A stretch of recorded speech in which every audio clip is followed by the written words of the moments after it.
दादा का याजन से, इसलिए कोई भी माँ दादा माई को अन्न नहीं करेंगे, माई को ध्यान देंगे और याजन का हम लोग सत्संग में आनंद लेंगे। तो हम दादा को आह्वान करते हैं, श्री सरदेव देव प्रसाद बनर्जी दादा। जय गुरु दादा। जय गुरु जय गुरु।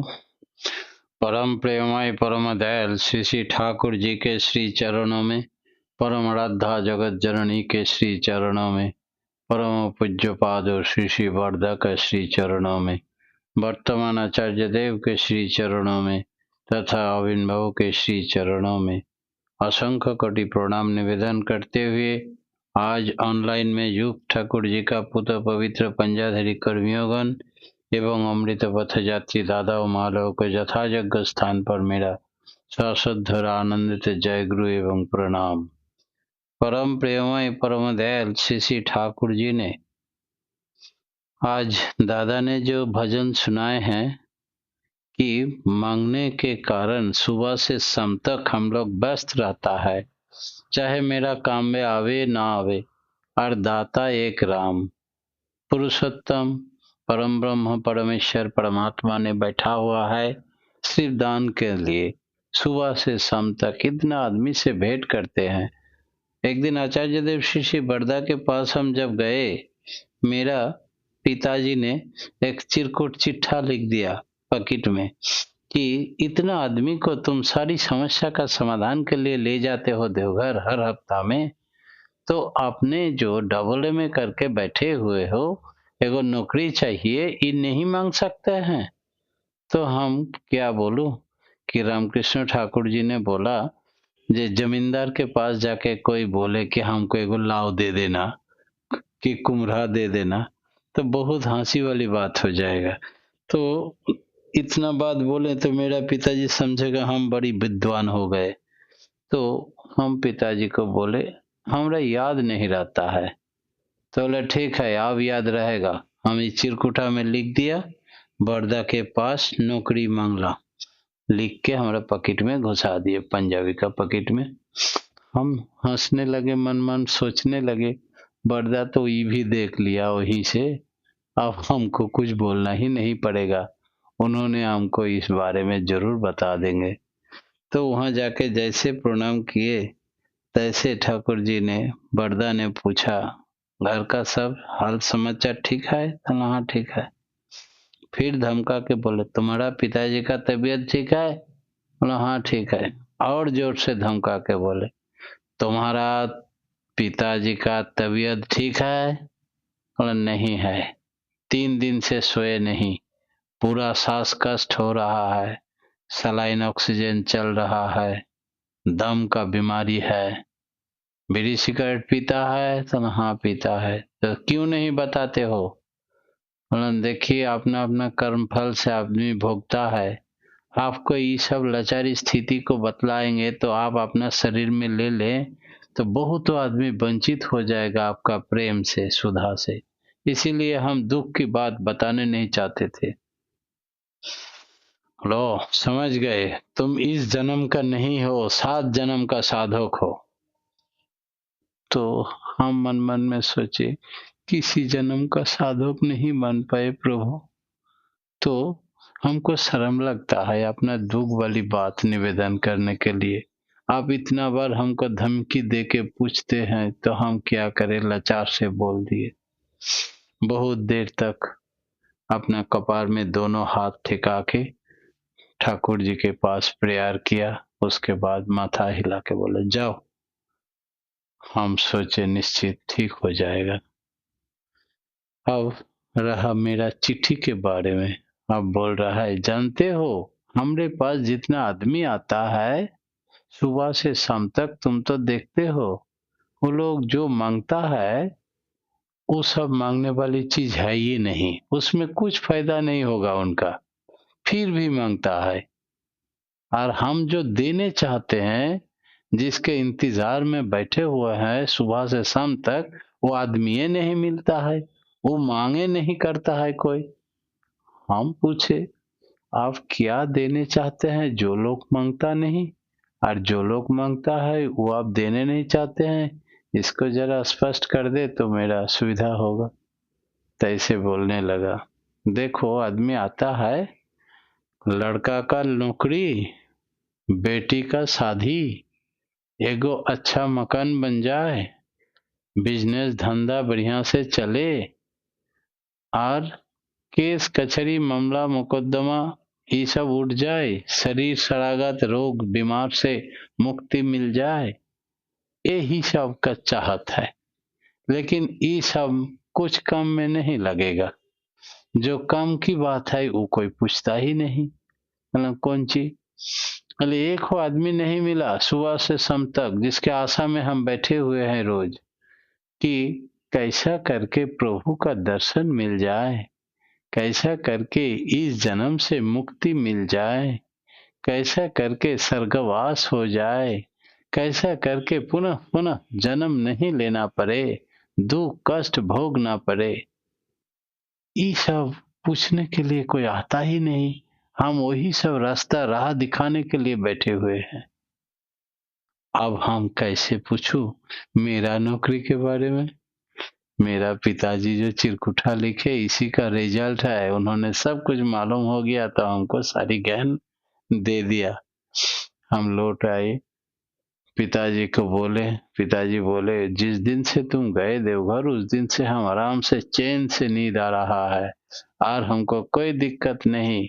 हम सलाइन ऑक्सीजन सब छुड़ा दिए। तो इसका मतलब क्या जानते हैं? ऐसा ऐसी घटना है। तो मेरा पिताजी बोलो, जो प्रभु हमरा दुख को महसूस करते हुए धमकी दे के तुमसे निकाला और हमरा बीमार ठीक कर दिया, जिन्होंने चाहते हैं हम बीड़ी सिगरेट छोड़ दें, अब अभी से इसी क्षण से मेरा बीड़ी सिगरेट दिसलाई जो कुछ है सब लेके फेंक दो, अब हम नहीं पिएंगे कुछ। उस दिन से छोड़ दिया। हम इसी दिन का आशा में थे।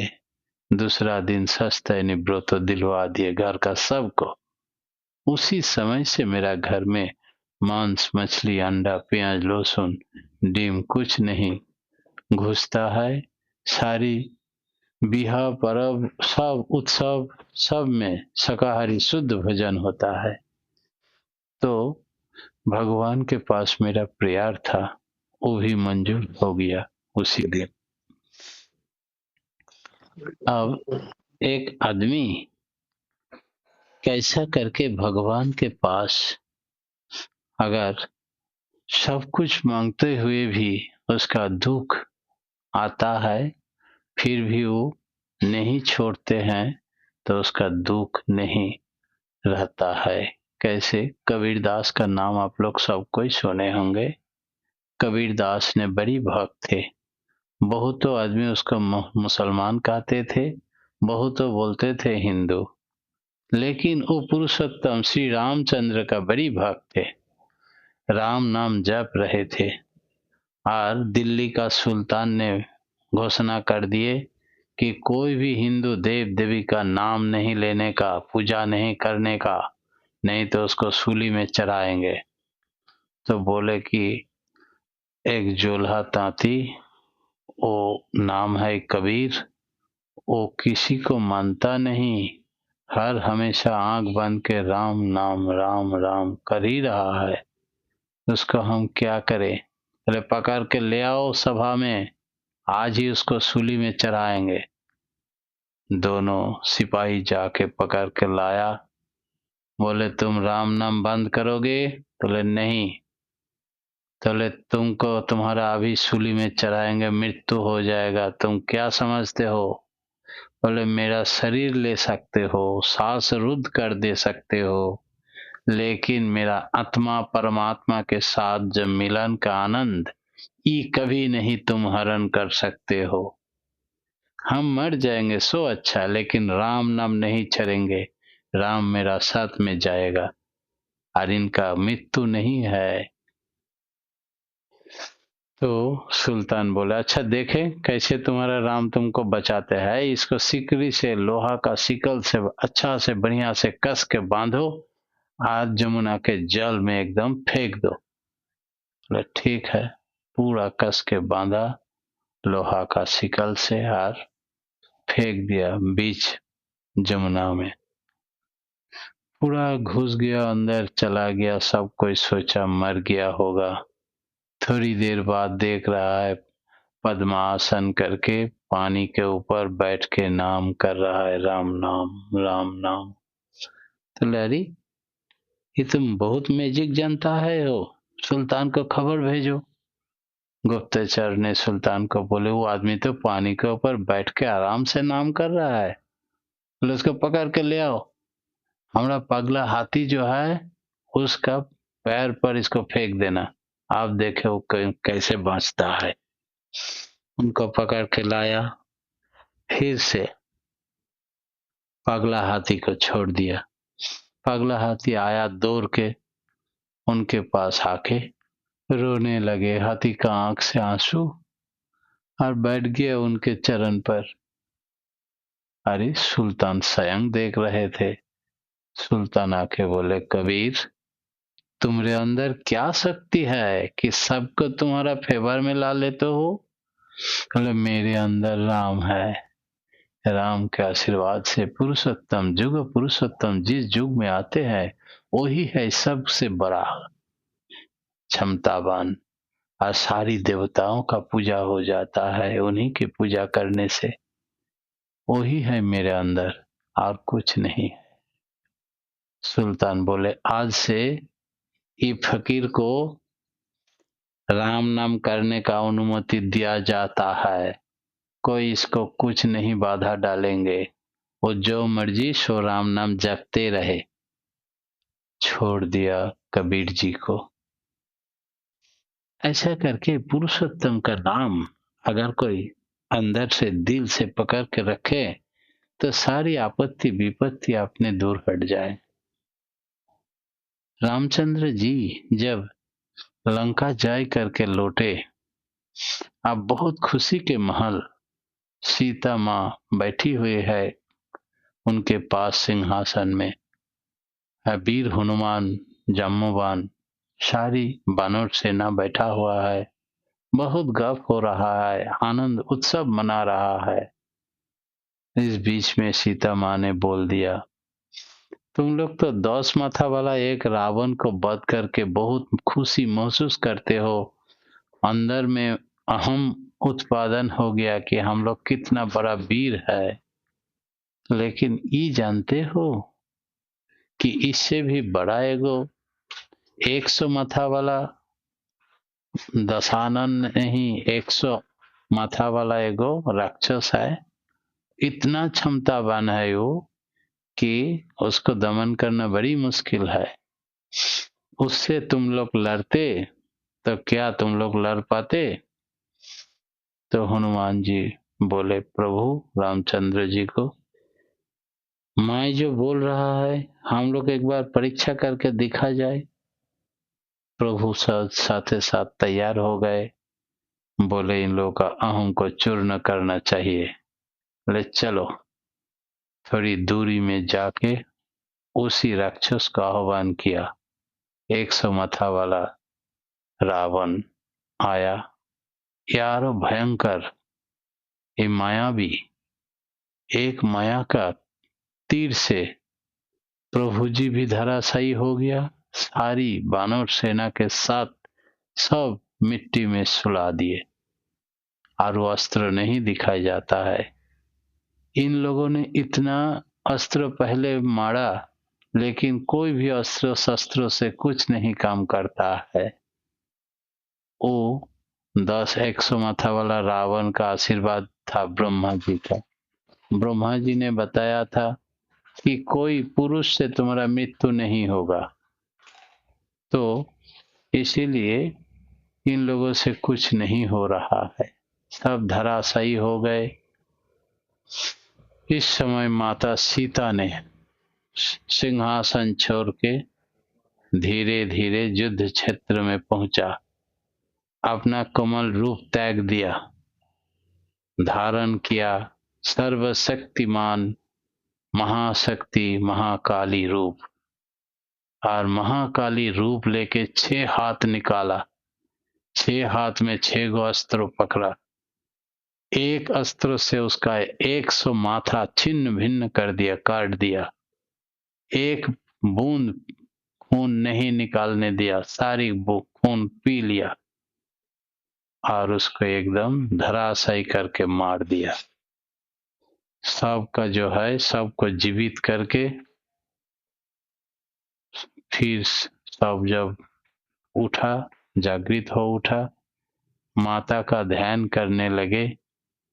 उसके बाद प्रभु विनम्र निवेदन किया माता जी को कि अपना स्वरूप में लौट आओ। स्वर्ग मर्त्य पाताल त्रिभुवन कांप रहा है तुम्हारा इस रूप देख के, देवता लोग डर रहा है। माता सीता ने प्रभु का बात सुनते हुए फिर से नम्र भद्र सीता जी माँ का रूप लिया। सबको एक साथ वानर सेना प्रणाम किया। बोले माता में इतना क्षमता है तो हम लोगों को क्यों लड़ाए? एक रावण को वध करने के लिए 10 माथा वाला, अरे 100 माथा वाला के कैसे घायल कर दिया अकेली? तो माता ने जवाब दिया, तुम लोग जो पुरुषोत्तम का काम में भाग लेते हो, कोई दीक्षा देने का, कोई कुछ कम करने का, मंदिर बनाने का, अर्घ संग्रह का या कुछ भी काम का, डीपी वर्क का, इसमें तुम धन्य धन्य हो जाओ। भगवान का कृपा है तुम्हारा प्रति, तुमको ये मौका दिया गया है सेवा करने का। तुम कोई नहीं है, कुछ नहीं है, स्वयं प्रभु अकेला काफी है, फिर भी तुम्हारे प्रति दया करके कुछ मौका दिया जाता है, तुम अपने अहम मत समझो। काठ बिल्ली तक थोड़ा सा बंधन, जब सेतु बंधन हो रहा था तो कितना बानर सेना उसमें जोगान दिया। काठ बिल्ली तक थोड़ा सा बालू लेके झाड़ देता था। सबको अंश लिया प्रभु का काम में। प्रभु बड़ी आनंद महसूस कर रहे थे अपने क्षमता के अनुसार। सब कोई प्रभु का काम में लगे हुए हैं, यही प्रभु सबको उद्धार करने का उपाय बोल दिया। आदर करके काठ बिल्ली का हाथ में 5 आंगुल से हाथ बुला दिया। उसी का दाग आज तक वहन कर रहा है। इतिहास बोलता है काठ बिल्ली भी आपका काम में सहायता की। ये मौका दिया जाता है, नहीं तो इतना आदमी उद्धार नहीं हो पाता। लेकिन इसका मतलब अहम ना होना चाहिए कि हमने कर दिया, हमने इतना मंदिर बना दिया, इतना दीक्षा दे दिया, इतना डीपी वर्क कर दिया। करने वाले तो एक ही है, सिर्फ आपको मौका दिया गया, इसीलिए आप धन्य धन्य कीजिए उन्हीं को जिनका कृपा से आपको ये मौका मिला। परमपिता का रांगारातुल श्री चरणों में सबका सर्विक कल्याण करते हुए आज मेरा प्रवचन यही विराम देता हूँ। जय गुरु।